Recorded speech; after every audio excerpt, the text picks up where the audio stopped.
iniciar con la preparación de nuestras tortitas. Casi siempre nuestras barritas de surimi vienen cubiertas por un plastiquito. Ese se lo vamos a retirar y entonces las vamos a partir. Como puedes ver, yo estoy haciendo un corte primero a lo largo y después estoy haciendo varios pequeños. Esta es una forma en la que tú lo puedes hacer. Recuerda que todo es como tú te acomodes. Una vez que ya tengamos partidos todas nuestras barritas de surimi, vamos a aplastar nuestras papas ya cocidas.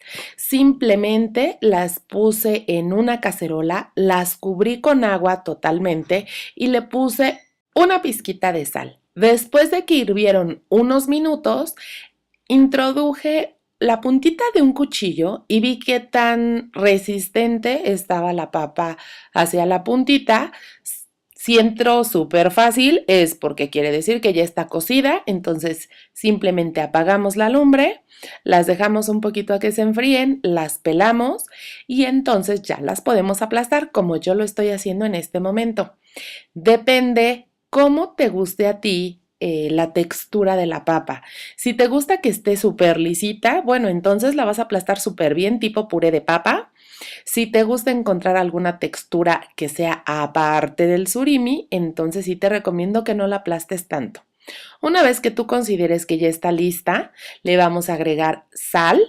En este caso yo puse sal con ajo, pimienta molida y agregué 2 huevos. Aquí yo te recomiendo que también cheques, si vas a hacer menos cantidad, tal vez con un huevo te quede perfectamente bien la mezcla. Si vas a agregar un poquito más de ingredientes, es decir, más papas y más barritas de surimi, entonces a lo mejor vas a necesitar de una pieza más de huevo. Esto es más o menos para que te vayas dando una idea. Una vez que ya mezclaste bien el huevo con la sal y la pimienta, agregas el surimi, lo incorporas muy bien para posteriormente agregar el queso. En este caso, yo tenía queso Gouda rallado, pero tú puedes agregar el de tu preferencia. Con todos va a quedar bien. Con un manchego, un Oaxaca en trocitos, un cotija, solo que debes de tener cuidado con la sal. Lo mismo si le vas a agregar parmesano, sobre todo este que nos venden en el súper ya envasado, en el botecito verde. Recuerda que estos son muy salados, entonces sí debes de tener cuidado de agregarle pues menos sal para evitar que se te vaya a salar. Pero de verdad que con esos también quedan muy muy ricos. Y bueno, simplemente se trata de incorporar perfectamente bien los ingredientes y vamos a empezar a hacer las bolitas para nuestras tortitas. Si tú quieres que todas tus tortitas te queden del mismo tamaño, entonces te recomiendo que primero hagas todas las bolitas para que más o menos tú cheques que es el mismo tamaño y posteriormente nada más te dedicas a aplastar y a poner a fuego.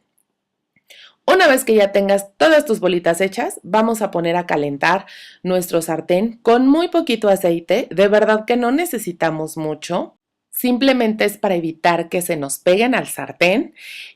Yo las estoy cociendo a fuego medio. Y bueno, lo único que tenemos que esperar es a que se cosan de la parte de abajo.